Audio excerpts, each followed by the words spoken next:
Am I the a-hole for not helping my sister who became homeless just after she gave birth to her and my soon-to-be ex-husband's baby? My sister, 24 female, and I, 26 female, were really close our whole lives. We moved away from our parents together when she was 18 and I was 20. I met my soon-to-be ex-husband here, and we got married. My sister stayed close and we spent a lot of time together. Then a few months ago, I learned my sister was pregnant, and my husband was the father. I ended my marriage to him immediately and told my sister I wanted nothing more to do with her and that she was on her own. I had some of her stuff at my place and left it at my ex's place for her. For the rest of the pregnancy, they were living together. Then after the baby was born, he wouldn't let her back in. She called our parents from the hospital and told them she had nowhere to go, that he was looking for custody, didn't want her back, and I wasn't answering her calls. My parents called me, and after they explained what was going on, I told them it wasn't my problem. They tried to argue, but I wasn't having any of it. She got a place at a shelter for single parents, and she's still there several weeks later. With a custody dispute, she can't move back to our parents, and I am still refusing to help her out. My parents are angry because I won't even take her calls or reply to any of the messages she sent. I actually blocked her because I knew she wouldn't stop. My parents don't know that part. They're telling me I should be ashamed of myself for turning my back on her and the baby. I told my parents I owe her and the baby nothing. I also told them it was just a shame she didn't choke on his junk while they were sleeping together behind my back. My parents called me disgusting for leaving them homeless and said that I have room and could help. Now for the top comments. Not the a-hole. Blood doesn't equal responsibility. Anyone saying it's not the baby's fault is ridiculous. The responsibility lies on the parents, not the aunt, uncle, grandparents, strangers, etc. The dad is a bum. The mom is a bum.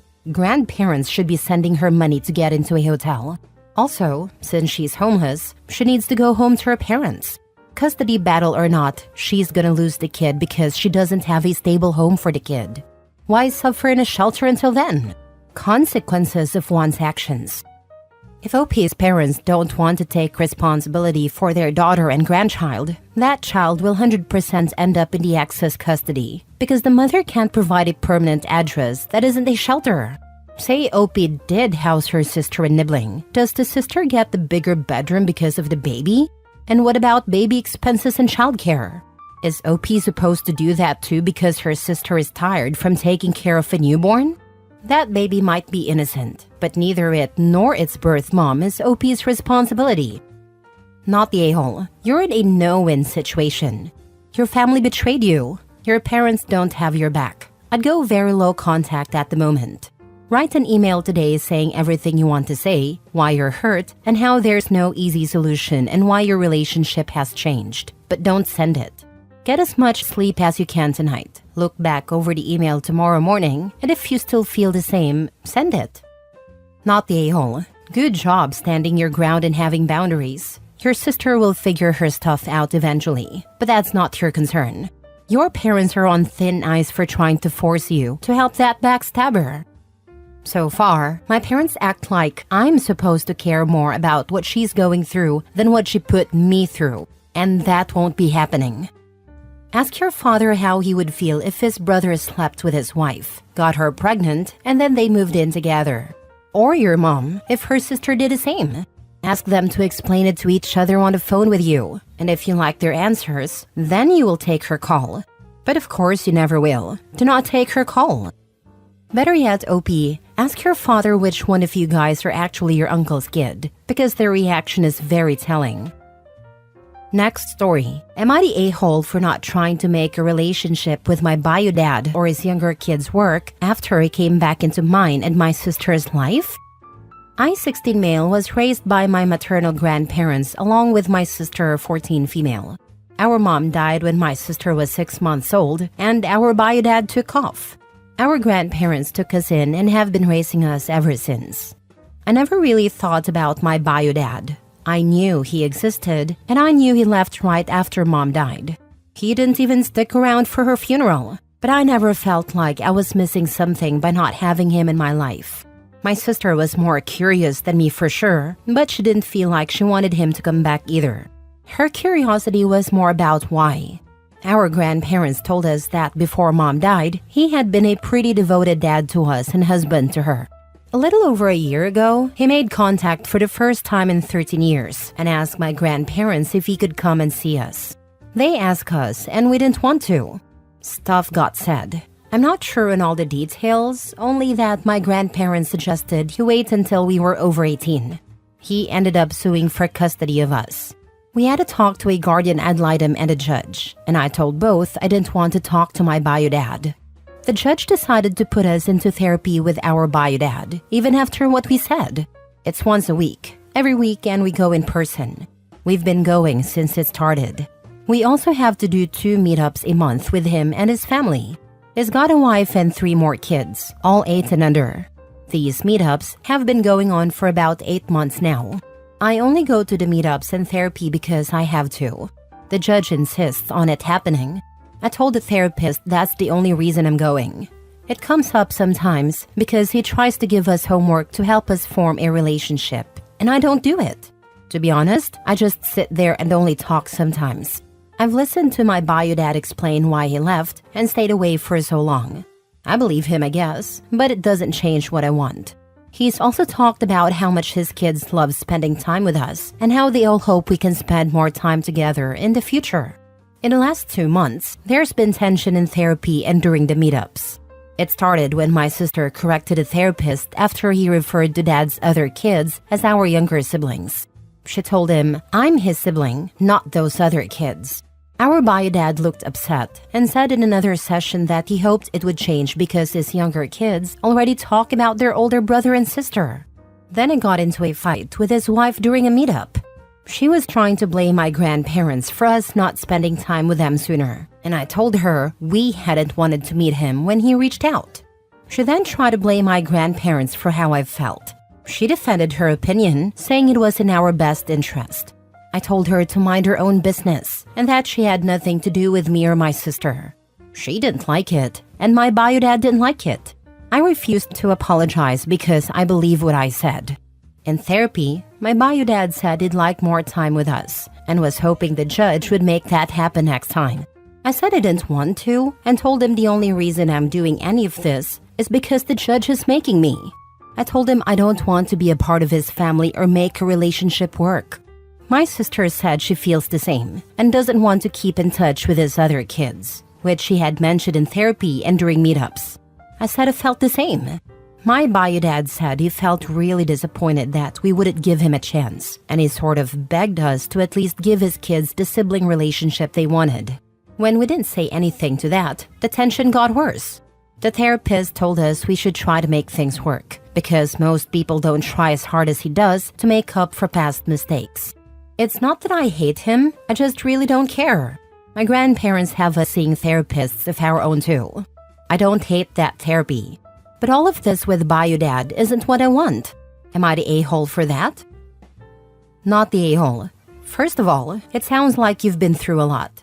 Being raised by your grandparents after your mom passed and your dad left is a huge emotional burden for anyone, and it makes total sense that you wouldn't just want to jump into a relationship with someone who walked away without a second thought for so long. It's not about hating your bio dad. It's about having your own space to heal and your own boundaries. Thank you so much. I'm glad people can see it's not about hating him. I know a lot of times people assume that's the reason. Therapy with my therapist has been way better than the forced therapy with my bio dad and my sister. It's really pointless, but I know I can make the judge change his mind. I'll keep dealing until it changes. Congratulations, OP, for standing your ground. Your maturity level and the way you communicate with clarity are wonderful. Kudos to your grandparents. Now the other adults, the judge, bio dad, his wife, are dumb as dirt. Not validating you and your sister's feelings and trying to force a relationship using guilt and fear is BS. Continue your path. Your 18th birthday will happen soon. You'll be able to walk away. Best gift ever. Maybe even before, but I don't think the judge will give up before then, which sucks. But I'll be 18 eventually, and then the judge doesn't get a say in my life anymore. My sister has longer to go until she can make her decision, unfortunately. Next story. Am I the a-hole for not accepting being best man at my niece's wedding because she wants me to enter with my ex-wife? Me, 36, and my ex-wife, 34, were married for 10 years and have been separated, divorced for 4 years, because she cheated on me with one of the interns. This betrayal was a huge blow to me because we had built a future together. Even without children, something I, being sterile, could never provide her, it was never an issue for us until she used it against me. When I caught them in the act, she threw it in my face to justify herself. My whole family knew about the situation and stood by me during the separation. Except for my niece, who was always very attached to both of us, especially my ex-wife. She said I should forgive her. Although it hurt, I couldn't continue the marriage. After the separation, I was able to gradually rebuild my life and even found a new girlfriend, whom I'll call Jane, 32. She has 2 adorable children, John, 14, and Anne, 6, and I love them as if they were my own. 4 months ago, I received an invitation to my niece's wedding, which I promptly accepted until she told me she hoped my ex-wife and I would both be her best man and maid of honor at the wedding. I was shocked and firmly told her that I could not accept the invitation under those terms. I also made it clear that if my ex-wife was involved in that capacity, I wouldn't even attend the wedding or participate in any way. She got upset and broke down crying. Now my family is telling me that I'm being too harsh and should do this for my niece's sake. Even my girlfriend seems to feel guilty and has said it would be okay for just 1 day. However, I don't think it's fair. Am I an idiot? Now for the comments. Info. Is your current partner invited? Not particularly, but when I asked, my niece said that she could go, though she'd prefer that my girlfriend and her 2 children stay with some family friends, who also have kids, during the party, while I stayed with our family, which also included my ex, out of consideration. That was one of the reasons I declined so quickly. You can't avoid your ex being at the wedding, but you definitely don't need to walk in with her. This seems like some strange attempt by your niece to recreate the old family, but it's not appropriate. I think they feel a little nostalgic for how long we were together. Plus, a part of my family didn't like the idea that I was treating my girlfriend's children as if they were my own. If you want to be blunt, ask your niece to invite the man your ex cheated with, if she's so determined to bring the past back. Hard no to this offer. It might be her big day, but it doesn't mean she gets to dictate your life for that day. Not the a-hole. I almost said that at a time, but I'm glad I controlled myself. Thinking, well, I think I can thank my girlfriend for advising me to go to therapy. I'll try to talk to my niece again, though maybe not before I drink some alcohol, to give me courage and try to find some solution between us. I hope she gives up on this crazy idea, or else I don't think I know how I'm going to face her big day without my smile falling. Last story. Am I the a-hole for not making my kids attend their half and step siblings' birthdays? I, 42 female, have 2 children, 16 female and 14 male, with my ex, 44 male. Our marriage ended because he cheated on me, at least 12 times, while I was pregnant with our son. More than likely, he was unfaithful throughout our relationship and marriage. But I know for sure about those instances during my 2nd pregnancy. I told him our marriage was over, and we divorced after our son was born. He married one of the other women he cheated with, but that marriage lasted only a few weeks. Then my ex met Janelle. I'm not exactly sure how old she is, so I won't speculate. My ex and Janelle got married very quickly, less than a year after his 2nd divorce. She had her own children, and together they had more kids. Ever since they met, their relationship has been on and off, with multiple breakups, reconciliations, and even children conceived outside of their marriage. They've moved frequently because of these breakups. The kids hated being at their dad's house for this reason, and never had a good relationship with anyone in this household, including him. For a long time, we had 50-50 custody of our kids, but he didn't always take his allotted time. Sometimes he was homeless, other times he was preoccupied with Janelle or another woman. There were also instances where he didn't give a reason and simply didn't pick them up. To the best of my knowledge, he now has 7 kids and 4 stepchildren. However, I can't confirm the exact number since I don't fully keep track of his household. 2 years ago, my kids told me they no longer wanted to go to their dad's house. I asked the judge to modify the custody order to reflect their wishes. There was a 6-month transitional period of court-ordered therapy with my kids and my ex to attempt reconciliation, but he didn't always show up. This was enough for the judge to decide that the kids could choose whether or not to visit him. Since then, they've chosen not to visit their dad, and I fully support their decision. They have no relationship with him or the other children. This arrangement wasn't an issue until recently when my ex called to say he wanted them to attend his 10-year-old's birthday party. He said they needed to start showing up for their siblings' birthdays because the other kids had been asking about them and wondered why they never came around. I didn't make any promises that the kids would attend because I never intended to force them. They didn't want to go, saying they didn't want to see the other kids or participate in their birthdays. That birthday party was a few weeks ago, and since then, my ex has repeatedly called me, accusing me of being disgusting for not making the kids show love to their half and step siblings. He told me this is a relationship that needs work. I told him I wouldn't force it and to stop contacting me about it. He sent me a video of the birthday child crying, claiming they were upset about my kids not coming. I have no way of knowing if this was true. He followed up with another video of some of the kids saying they missed my children and asking them to come home soon.